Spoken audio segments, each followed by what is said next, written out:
And we're back for another exciting episode of the Creators Collective, and this will be an exceptionally exciting episode because we haven't done one in 2 months. What was supposed to be a quick hiatus turned into a long hiatus, turned into an even longer hiatus. So it's our intention to do them every month on the first Thursday of the month. But due to life and Zack moving and Will getting a baby and me just turning absolutely crazy. Where'd you get your baby? Walmart. Just picked it up at Walmart. Oh, you should have gone to Costco. They're so much better there. Sadly, is that if there was any place that I would expect that you could just walk into and get a baby, it would actually be Walmart. That's probably true, actually. I bet that's you just. I'm not going to finish this. It was going to get dark. It's going to get real dark, yeah. Especially one. So let's jump into it. With an alley behind it. It would have been worse. That's as dark as I'm willing to take it. Yeah, I was in Hollywood a couple weeks ago, and I went to a Walmart at 3 a.m. in the morning because I had a red-eye flight. I thought, oh, Walmart, they're always open. And I pull into this parking lot, and there is a cop sitting in front of the door. The Walmart is closed, and you can tell at the other end of the parking lot there's probably a drug deal going on. Well, it's like, I'm not going to this Walmart. By trading babies for drugs. Yeah. Yeah. How you get a baby? I don't know. So, Zack, what you got going on? Not much, just a little here and there. And, the cross-country move, the new house, the new shop. How many trips between Florida and Ohio did you make? 2. That's it was it? really hard going back, but I was like, man, I just need to do it for the rest of my stuff. It's like breaking out of jail and then like going back to get your friend. like I got out and then I got the first load here and I'm like, God, I'm like, yeah, because my hydraulic press and my anvils and all the heavy stuff is down there. I'm like, I don't want to do it, but I have to go back and get that too. So, but I made it out twice and hopefully I will never have to set foot in that place again. Nice. Ohio looks great. I love that video of using the ramp tow truck to load the main truck. That's a sweet idea. Yeah, it was really I'd like to say it was creative thinking, but there's just really no alternative. So it's just kind of like So did you like rent a tow truck or? No, I called a tow company and they have the rollback trailers because the for anybody who isn't sure what we're talking about, semis are like I don't remember, but they're like 4 feet, so the same height as like a loading dock, so like hip height or so. And I had a lot of heavy equipment that you can't lift up and put in the back of a semi, so rollback. So I called a towing company, and a lot of them have rollback trailers where they, the whole bed is like a giant ramp. They'll tilt it down, winch the vehicle up, flatten it out, that sort of thing. And that happens to be about loading dock height. So that's how we got most of my equipment in the trailer. Yeah. Sweet. So was there a problem with that, with them being ever so slightly different heights, or? No, they can adjust it. Like there's an amount of a little bit of play in it. I don't know if it was like through tilting or through they have like a hydraulic jack that will actually lift up the whole back end of their truck. Huh. Oh wow. So, it was pretty cool. It was way easier than I expected. I thought like, man, this is not designed for this. We're gonna have to like get super creative, and it was no big deal at all. It was super easy. It's like they'd done it before or something. Yeah, I guess they do that quite often. So that's a sweet idea. Yeah, I hadn't thought about that. That's good. Yeah, that the first run we filled up a big U-Haul truck and came up here and dropped that off. Second one we went back and filled up a 28-foot semi. We got our keys to the house the 22nd of June, I think 22nd or 23rd, and my wife and I have been just going nonstop. It's pretty incredible the amount of work that we've done in a month. Still have a lot to do, but it's exciting. It's fun. Nice. Your shop looks awesome, by the way. It's coming along, and it is crazy. Everybody said like you're going to be blown away by how fast you fill that up, and I thought, no way. Like I'm going from 400 feet to 1,700 feet. There's no way. Like not gonna have to deal with this for a while. Sure enough, it's pretty well full already. I didn't even make it a month, and the shop is full. But it's different. It's like it's comfortably. It's well populated. I don't know what the word is. It's like you can turn around without hitting 3 tools. Yeah, it's like I have space right now. It's like I have just the right amount of space. Like feng shui. Yeah, everything has like a little space around it. I have storage. I have a little bit of storage room. I can move around.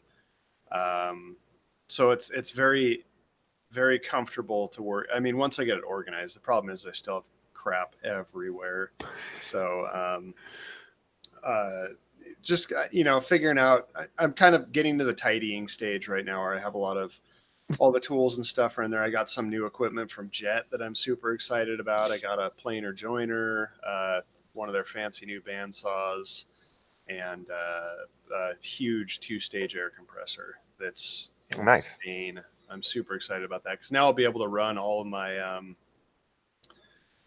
lot of my pneumatic tools properly. Like do you use a pneumatic sander? Yeah, like a dual action sander mostly for the truck stuff. Like the auto body stuff is it takes a lot of air. And especially like the DA sanders and stuff, it's just going to make everything go way faster. This thing it's an 80-gallon tank and it hangs out at like 180 pounds. That's what it. Oh, nice.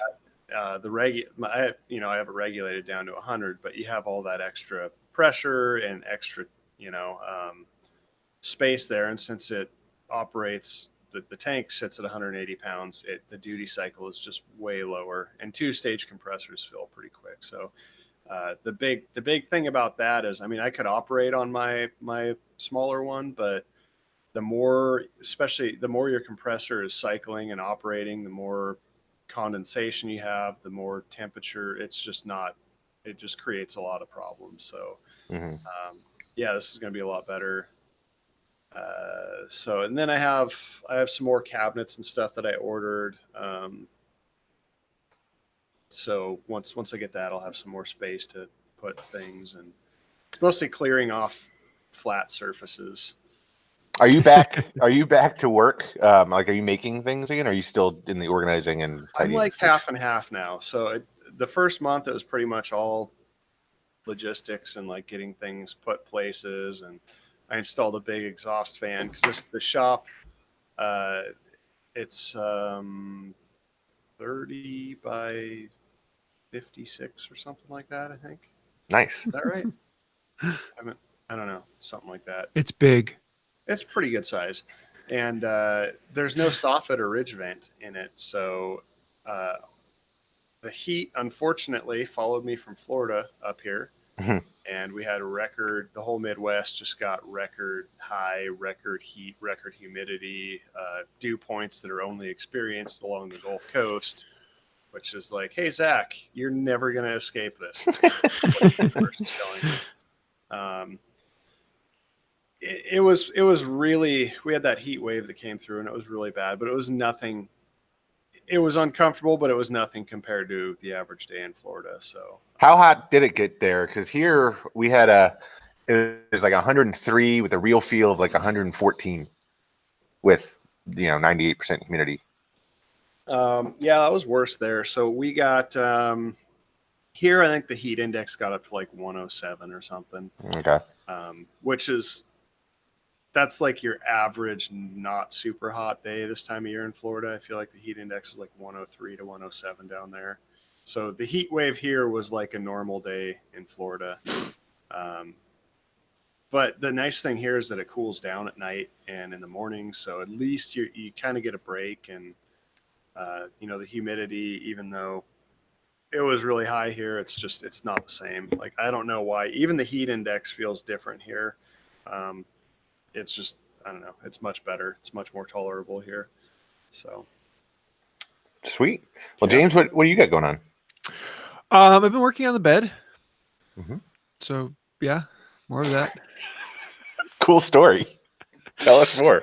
Well, I've been working on a bunch of small things recently. Just I have a whole pile of little projects that have been on my brain. I'm just taking a break from the bed and focusing on a bunch of those. Like I made an ulu.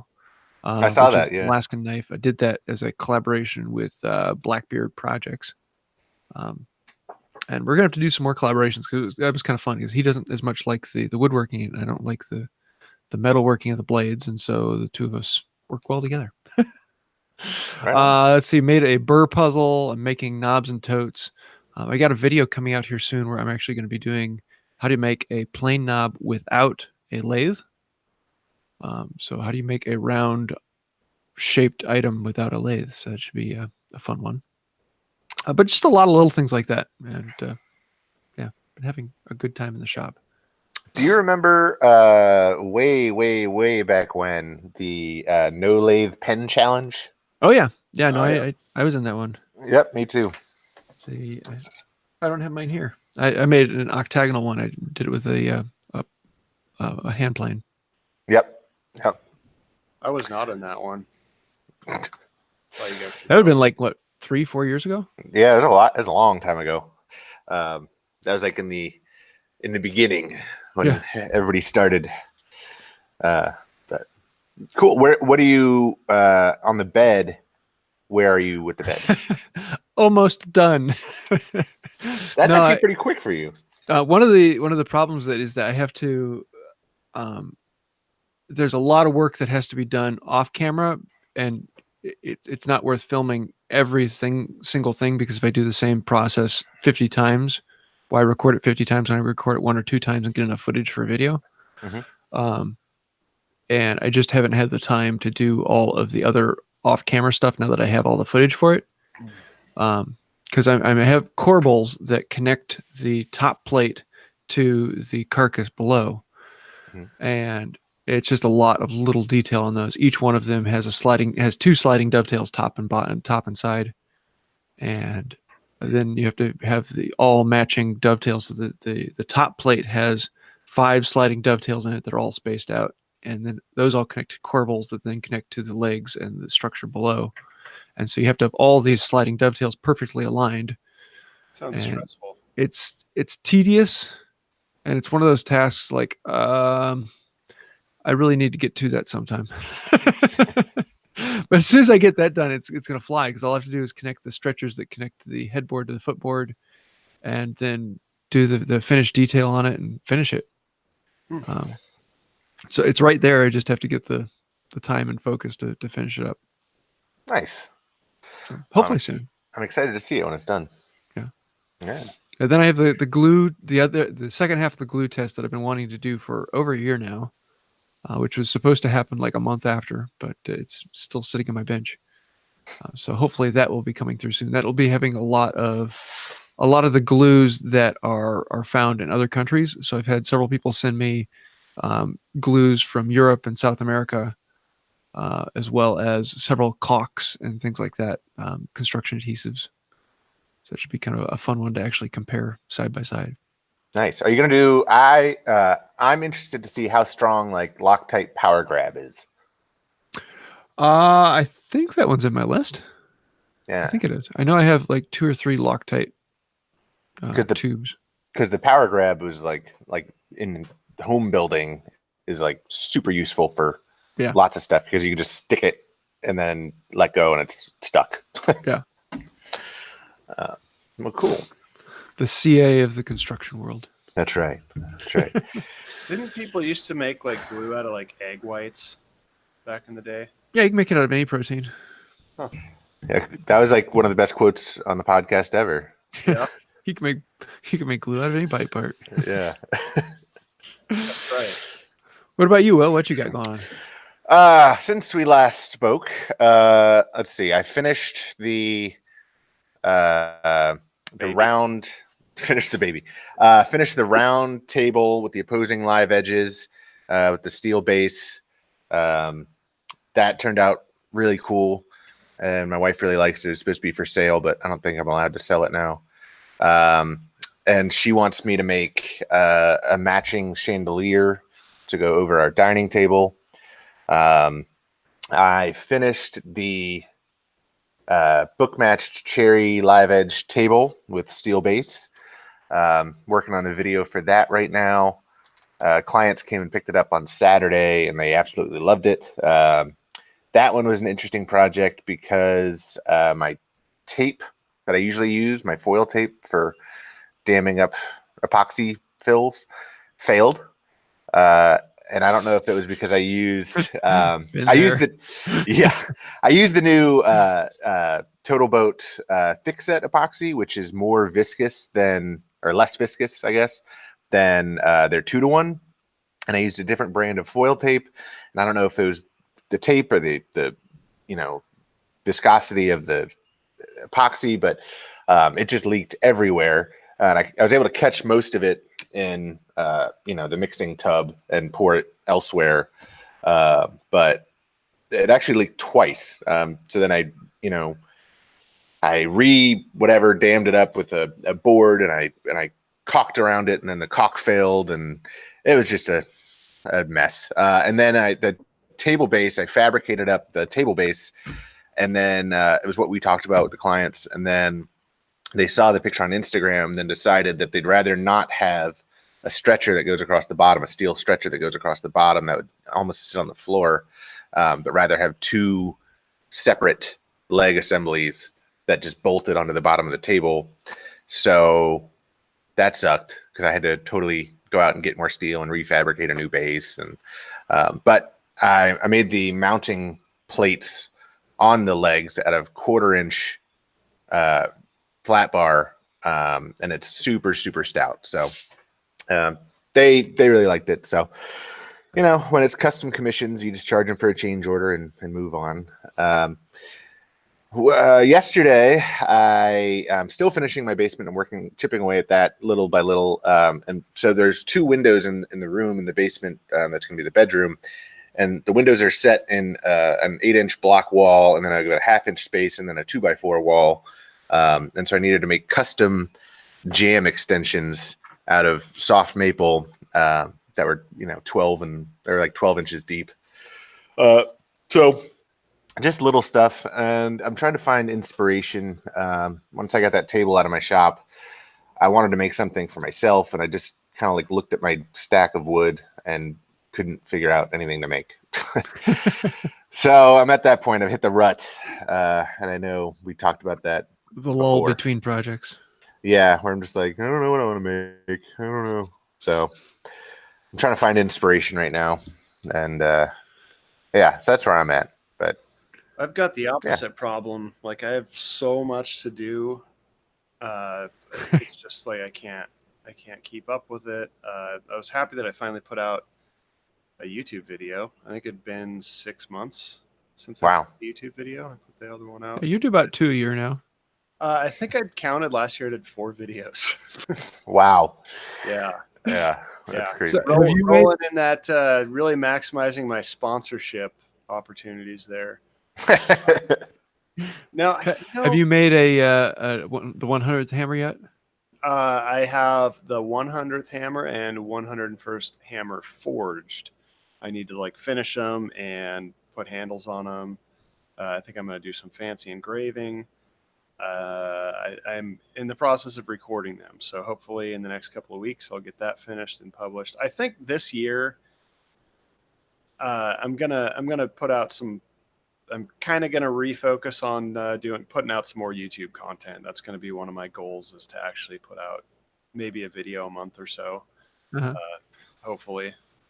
But I don't know. It's like not to talk about myself and sound conceited, but that's one of my favorite things about myself. That's so ridiculous to say that sentence, is that I don't know what I'm going to be doing. I don't know. I don't have a 3-year plan or a 5. It's not a business for me. And I'm super grateful that it doesn't have to be. This fact that everything that I've wanted to do has been good enough to sustain me, and I don't want to change that. I don't want to say, oh, if I put out one video every 3 weeks and then line up all of these deals and sponsors and then factor in this much money and send out 10 emails. to me, like that's the death of, my passion for doing this. So, I like being able to switch it up. And, I've said this before, but like the first year I went full time. Almost all my money was commission. The second year it was almost all, sponsorship and YouTube stuff. And then last year is pretty much all direct products like forging hammers and selling that stuff directly. And I think this year I'm ready to mix it up again. I want to kind of focus on putting out content, and I have a lot of ideas. And now that I finally have the shop space and the means to make the things that I've wanted to make for a long time, I think it would make for good content. And it's also stuff that I'm excited about. So, and it's shifting gears. So it keeps it new and interesting for me to mix things up and to not just have to focus on the same revenue stream indefinitely. So, Yeah. I'm experiencing, so I'm going to try to get more content out as well, and try to make some more money off of that, because we have to figure out, we're about to put Callum in daycare, and daycare for infants is insanely expensive. So I got to figure out how we're going to pay for that, because it's basically a second mortgage payment. Yeah, I know it's outrageous. Like, what's something like that cost these days? $800 to $1,000 a month. Nah, here it's like $1,400 a month. That's we're in a pretty prohibitively expensive. That's insane. Yeah, like how it's nuts. Know. How does supply and demand work in that field? Like, because who can afford that? No, it's insane, and there's wait lists everywhere. So it's like, oh, you want your kid in here? It's like it's going to be 3 months until I don't understand. We have them opening. Like, I mean, this sound bad, but I don't understand how people can have children. It's incredible. Oh, it's insane. But anyway, that's one of the big reasons why we moved back to Illinois, is we have grandparents to watch kids. Somebody's asking if the three of us are ever going to do a collaboration. Yeah, we need to get together now that Zack is right in between the other two. Am I right in the middle, so you guys have to come to me? You are right in the middle. Yeah, you're almost exactly. That's awesome. It's like 7 hours for me and like 7 hours for you, James. Not to mention you have the biggest shop now. Yeah, that's true. I'm actually in my shop right now. For those of you who don't know, this is I have like an office in the back and another room behind me. So, yeah. Wow. Well, we do have some questions. Let's see. I'm sorry if I'm butchering your name, but Rasmus asked. Rasmus, yeah, I've met Rasmus. Okay, did I pronounce it right? Yeah, he's another fellow blacksmith up in Norway. Oh, cool. Yeah, Steensgaard. So he asked, what's the most daunting project that you've taken upon yourself and completed successfully? Anybody? I would say for Will, that would probably be children, right? Right? That sounds. After hearing about the daycare stuff, that sounds like a pretty daunting challenge. Yeah, I didn't start getting gray hairs until I had kids, so that's true. But physically, or physical thing, it's probably been my house and my property. Built it from the ground up. 2-man crew, still working on it, and my wife keeps coming up with more things for me to do. So yeah, I would say building my house, because it was all very, very, very, very custom. So sourcing a lot of interesting materials and things. But James, what about you? I'm trying to think about the most daunting project I've ever had. I have to say the dresser that I made a couple of years ago. Yeah. Mm-hmm. Because that took over a year and a half, and it was, I probably had somewhere around 800 to 900 hours in that thing. Wow. And just a lot of pieces and a lot of joinery. But yeah, I use it every day, man. It's something I still get to look at and be like, wow, that was cool. Nice. I actually have 2 dressers coming up that my wife wants me to make for both of our kids. One for a girl, one for a boy. So that's going to be interesting to design. something more masculine and something more feminine. I don't know. It's an interesting thought, when you're designing furniture for the different sexes. Mm-hmm. To answer Alan's question from the live chat, he asked, what about the table? And I'd say the table was big, but it wasn't difficult. The joinery on it was dead simple, and the slabs are dead simple. They're just a lot of work because they're big. So daunting, not really. It's a relatively easy project. It's just you need space. Yeah, and they're heavy. Yeah, 400 pounds. That was significant. Zack, what about you? What's the most daunting project you've ever taken I don't on? know. Like, I get excited over daunting projects. Yeah. Like, if it's daunting, like, oh my God, I'm not looking for it. Depends on how you define daunting. If you define daunting as like something that you're not looking forward to, then those are the projects I never actually do. Like the customers that are like, "Can you do this thing?" I'm like, "Yeah, maybe. Like, I'll get back to you," and then I just let it fall away. I don't want to do it. I'm not going to do it. Yeah. But if you mean like daunting as in like challenging or like, those are the things that excite me. So those are usually every project that I do is like, I get anxiety. Like the anxiety is exciting, like doing new things. And especially like the second year, that's when I did a lot of content. A lot of those projects, every one of them had tons of stuff. Like I'd sell these jobs and I'm like, oh my God, now I need to learn how to do this. And it's like, I've been paid for this work. And I'm like, I have no idea how to do this. Like, yeah, that sculpture you did. That was pretty. Yeah. That was like something I've never done anything like that before. I drew it out and I'm like, okay, like they want it. And I'm like, how the hell am I going to build this? Never done anything like it before. I have no idea how much work it's going to be, but that also was like a motivation because I know that I knew I was going to figure it out. I knew I would get there, and it wasn't about trying to keep it.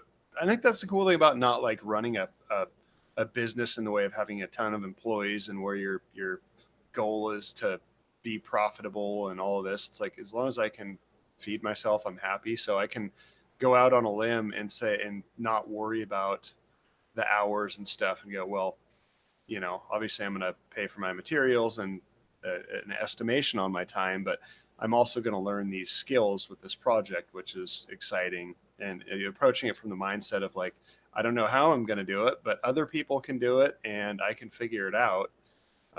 So that's exciting to me to finish a project and have a new set of skills. And those are the ones that you look at when you're done and you go, holy crap, I had no idea that I was capable of making this.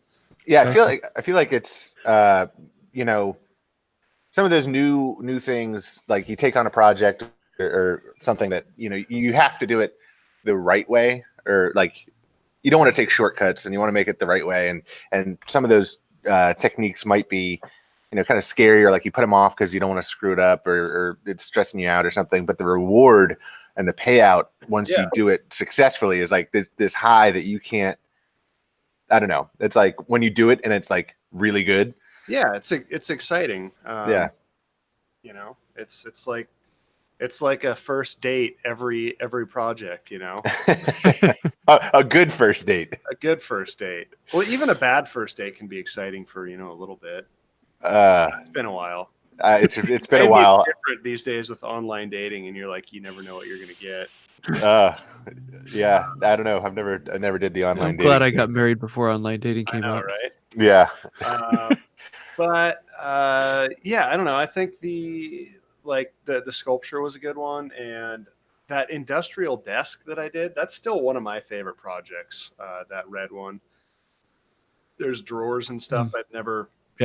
I've never made drawers before. I mean, I've made wood ones, but that was the first time I had to bend metal and weld stuff, and just the design and everything. It was just it was a little, I don't want to say unnerving, but I was excited. Daunting.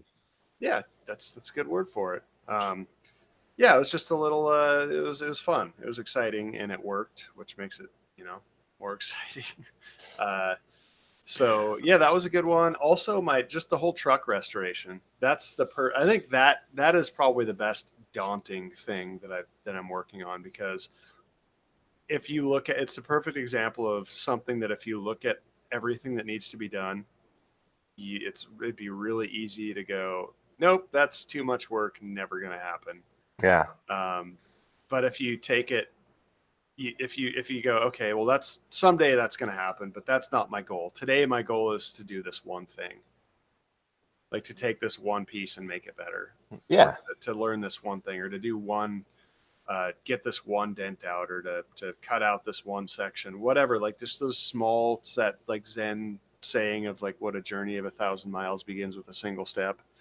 Like that's the way I have to approach life, because if it looks too big, then I'll just not do anything. So I found it's taken me a long time to figure out that I have to just lower my head and look at my toes and take really, really small steps.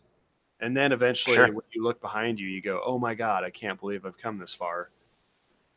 I feel like that's so when I was in art school, they drilled into us the idea of Gestalt, which is kind of the sum of all parts coming together to make something bigger. And so it's just, focusing on like, dent removal and then body work. And then, the Gestalt is the end, the truck coming together in the end, And a lot of the stuff. Yeah, go ahead. No, you go ahead.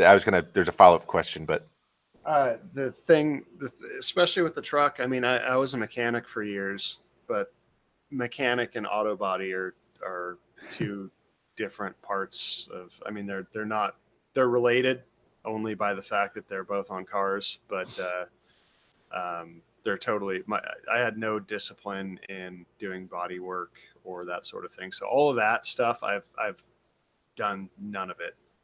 I've done more mechanical work and stuff. So learning the body work was definitely terrifying, because it's like, okay, I have this truck and I know this needs to be replaced. And now I'm going to cut out a giant section of the quarter panel and try and weld a new one in and not screw it up. Like that was absolutely terrifying. Like all of those things that I'd never done before, but knowing like, okay, I know how to weld, and breaking that little small thing down into way smaller things and be like, okay, well, these are the fundamental steps that you need to do that. I've never done it before, but I know I'm capable of cutting metal and bending metal and welding metal. So I should be able to figure the rest out. Yeah. Yeah. Do you have an English wheel? No. Oh. Not yet. So Whit Oyler, I'm sorry if I'm mispronouncing your last name, Whit. He asks, what would you say that your first real project was, like in this maker journey? Oh, it's an easy one for me. Well, my first project, the first thing I ever made that I remember making was a car for Boy Scouts, the Pinewood Derby car. Yeah. But in the current journey where I'm at with the hand tool world, it's the bench. So making the bench was the first project. But that being said, in order to make the bench, I had to make tools to make tools to make tools to make the bench. And so a lot of it was just, like even restoring the first hand plane to then do the work. So, what exactly is the first project there? I don't know, but I say the bench because everything was leading up to that. And now that I have all those other tools, I can use them in other projects. Sure. Yeah. That's your first real project, I guess, like it's for me. So, I came up using tools, since the age of 12. My summer when I was a 12-year-old, I would spend it on the job site. So I would consider that more carpentry, and framing work, rough framing. But as far as woodworking goes, in the finer woodworking, so my transition into woodworking was making picture frames. But then my first real project, I would say, is a wine rack that I made out of Ipe, because my wife wanted it, and I had a small shed shop with some minimal tools behind my parents' house. So I'd say the wine rack was my first real project. And that was way before YouTube. So I don't know. I it's a tough one. Like I guess project, like probably like those chain lamps that I did. I have a big floor lamp on my YouTube, but before I did that, I did some smaller ones like desk lamps. That was when I kind of got back into it. This is in Portland. We finally got a house that had a garage, and I bought a motorcycle to fabricate and bought a welder and all that. And I'm like, well, I need to brush up on my welding. So I did, I, welded a lamp together and was like, wow, this is cool. And people said, oh, you should sell those. So that was kind of when it first like struck me as, oh, maybe I should do this. So. All right. Cool. Oh, we do have one question from Alan Smith that says, what kind of collaboration can we expect out of you three? Knowing James rocks, it should put the pressure on you other two. What about James? Apparently James rocks. Oh. Alan, by the way, I'll send you your money later. Yeah, well, I think we already talked about that, about Zack having the biggest shop in the middle. But what do we want to do? Because we should do something fun. We should. That's a good question. We should do something really stupid. Really stupid? Yeah. Well, so I don't know. Like, so we started, it hasn't made it to iTunes yet, but I started doing another little less maker-oriented podcast with Jackman and John Graziano. Mm-hmm. And we were just talking about stupid things. And I don't even know how it came about, but I talked about wanting to do something really dumb with epoxy. And I came to the conclusion I want to do an epoxy ramen table. So instead of a river table, it would have. Oh, it's because all those videos with like top ramen in them. You've seen those where like they use it as filler and like. Oh, anyway. Yeah. It was another fad that lasted maybe a week. And, so you're talking like two slabs with opposing live edges and then ramen and epoxy in between. Yes. Yeah. Exactly. Like regular blocks of ramen. I have some other crunched ideas. up in there. I have some other. No, I want to make them stringy, so it's like flowing, and then like use them as the legs. Oh, so cook it and stretch all the strands. Yeah, exactly. If somebody actually like does this and beats me to it, I'm gonna be so pissed because it's such a dumb idea. But you could. I'm not gonna do it, so you can keep it. Yeah, that sounds like a really fun one. Yeah, I have some good ideas for it. We'll see what happens. That's ridiculous. My buddy Jordan, whose shop I'm in right now, he suggested a hand plane build between the three of us. Or maybe even one of those. Yeah, well, you did the blade. You didn't do the. Yeah, I think we should do something really. We have to. I don't know. We have to do something. Something spectacularly odd. Yes. Yeah, something. Like either the scale has to be. I like how the maker, like YouTube maker scene, has become like a caricature of like itself. It's like a cartoon now. Like everybody's either making things really big or like really small, or making a thing out of 1,000 smaller things. It's or covering something in epoxy.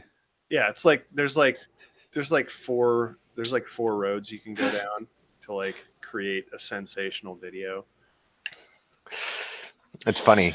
I feel like if I just focus on like traditional furniture, like just like well-made pieces, those videos are the ones that do the best for me. Yeah. So when are you going to make a well-made piece?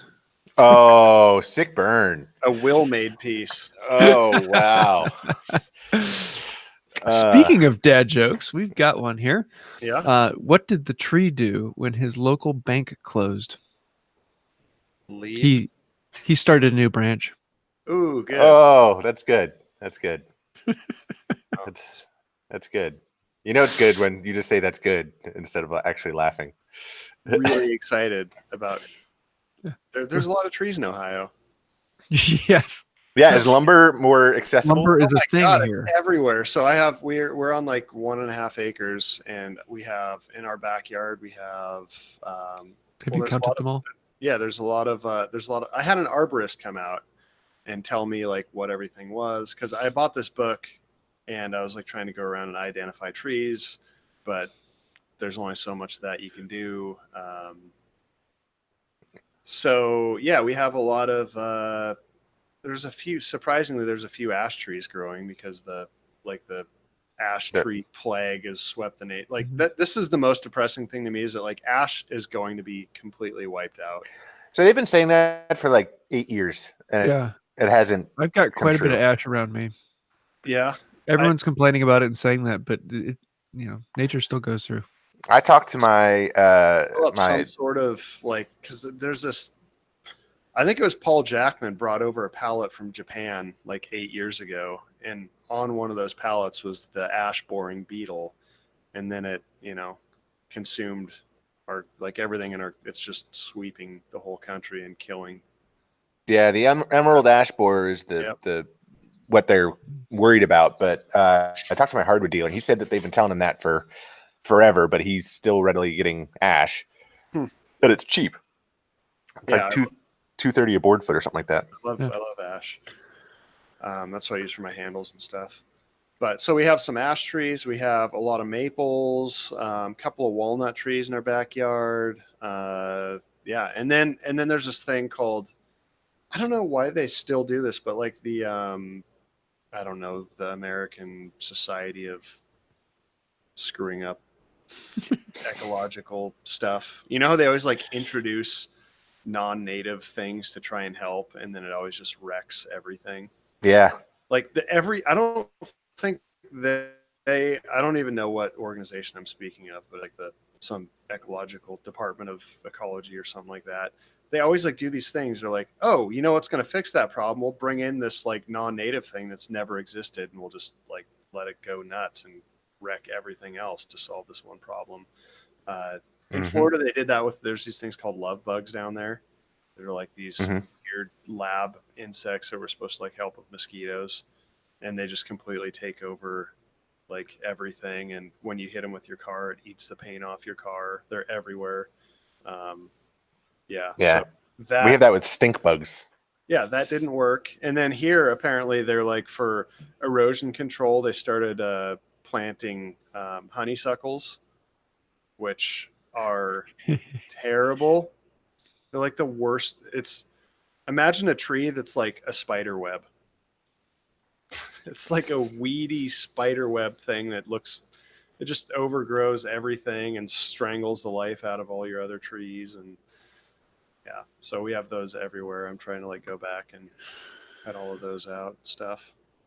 Anyway, this is probably not interesting to anybody. What do you say we get into what's inspiring us? What are we watching or reading? Will, what you got? So my buddy Andy Rawls, he put out a really nice shaker dresser build. It's a 2-part build, but he just did a really, really good job. It's out of escarpment cherry, which I was unfamiliar with. The specific species of escarpment cherry. I guess it grows a lot in Texas. But me and Andy have been talking more regularly. We might do a collaboration in the future. But he's got an awesome channel. So anybody that hasn't seen Andy Rawls is unfamiliar with him. He's a good sort of hybrid woodworker, does a lot of hand cut joinery, but isn't afraid to use his big machines. He works very similarly to me, and we have very similar styles. So yeah, Andy Rawls, go give him some love. Sweet channel.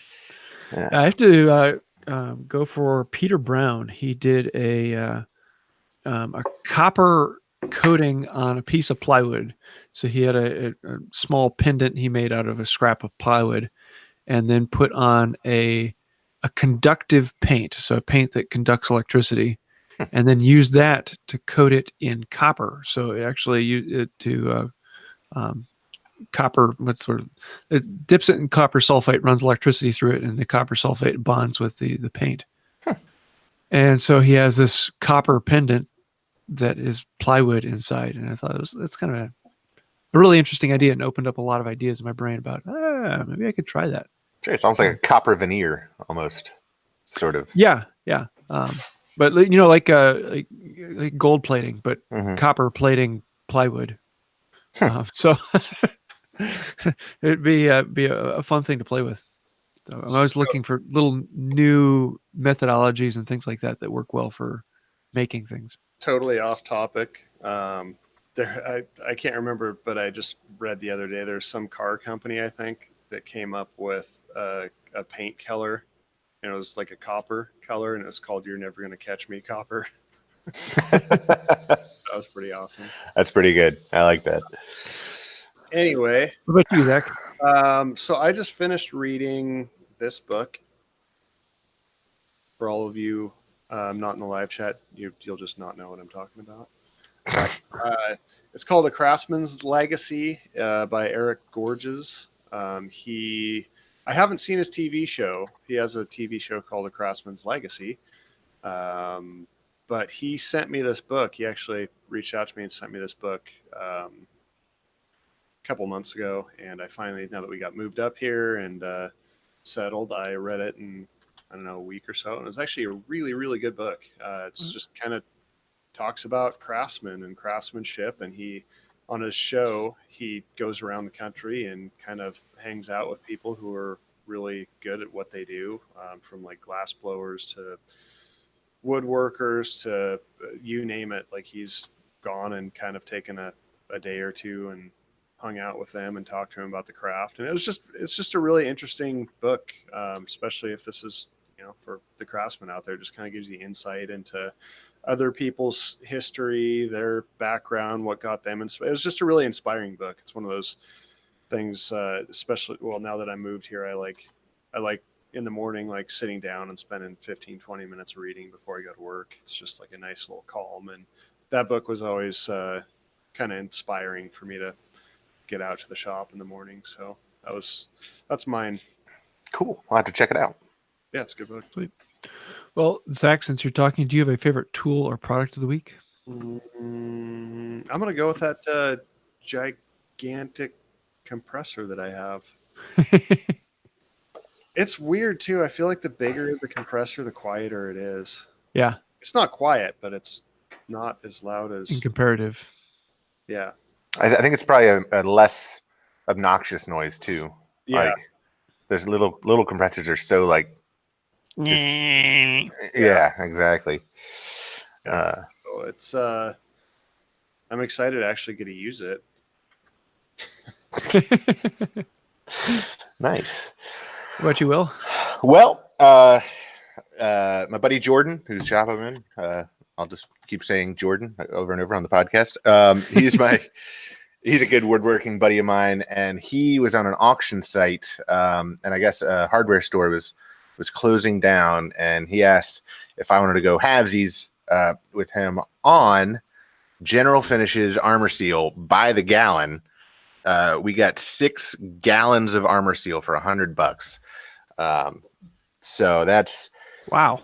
Figure it's $20 a quart if you have to buy it, and we got 6 gallons. Wow. So so it's $50 each. We each got 3 gallons. I think, and I use it all the time. So I think that's a pretty smoking deal. Yeah. So I'd have to go with General Finishes Armor Seal. Do you use Bloxygen at all? I probably will on this. So just so it doesn't go bad. At least it's in 1 gallon buckets, not 5 gallon buckets. That's true.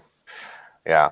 But it's got a good tight fitting lid, so hopefully that'll help. But I think I should get some Bloxygen. Yeah. Cool. Cool. What about you, James? Well, for me, I have to go with the Humble hand screw clamp.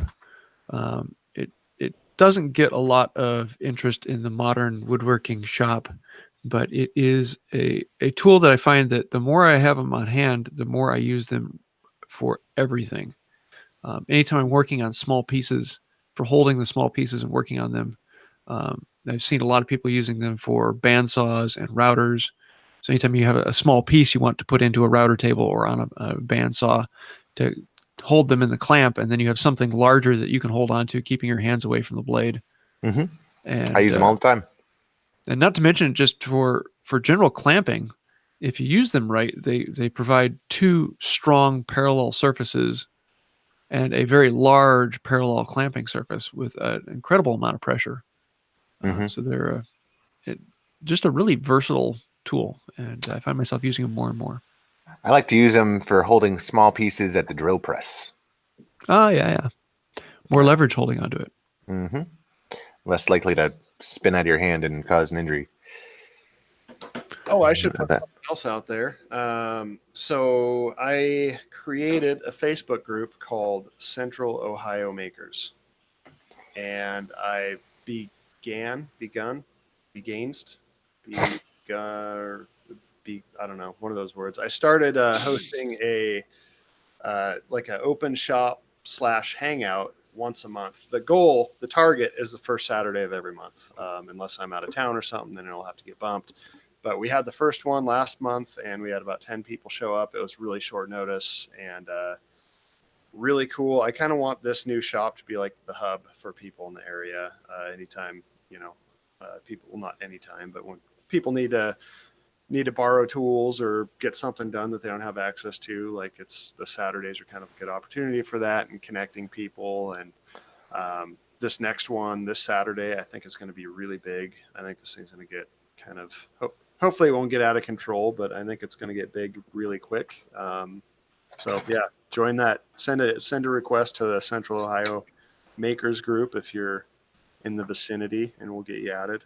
That's pretty cool. Did Brian Prusa stop by? Have you met? Oh yeah, he's been. I probably hung out with him more than anybody. That's where the first time I came up here to drop off my stuff before we had the keys, I stored it all at his shop. And so we've been hanging out quite a bit. My wife was out of town for my birthday the other day, so he's such a thoughtful guy. He's a really nice guy. He invited me over, and we had like a little birthday shindig the other day, so that was cool. Yeah, it's crazy. I've been here for a month, and I have had more people just happen to like swing by and message me and stuff in 1 month than I did in 3 years in Florida. Like literally we just put a guest bedroom or a bed in our guest bedroom. And like the next day, Jimmy was like, "Hey man, I'm kind of close. I can, you mind if I swing by?" I'm like, "Absolutely." So like as soon as we put our guest bed up, Jimmy DeResta swung by, and you got to check out the new shop and town. So he's been by. Had Josh Scott of Josh Scott Knives, who's somebody I've been following for years. It's pretty awesome that he's close to me now. He came by the other day, and we're gonna do a stock removal knife course hopefully in the next month or two here. Just a cool, small 3-4 student class. Yeah, the Midwest is a sweet place to be. Lots of fun people. Yeah. Cool. Well, I think that about does it. Am I forgetting anything? Probably. That's okay. We'll cover it next month or 3 months from now. Now, if you want to join us, we'll probably be recording every Thursday, or the first Thursday of every month at 10 a.m. Eastern time.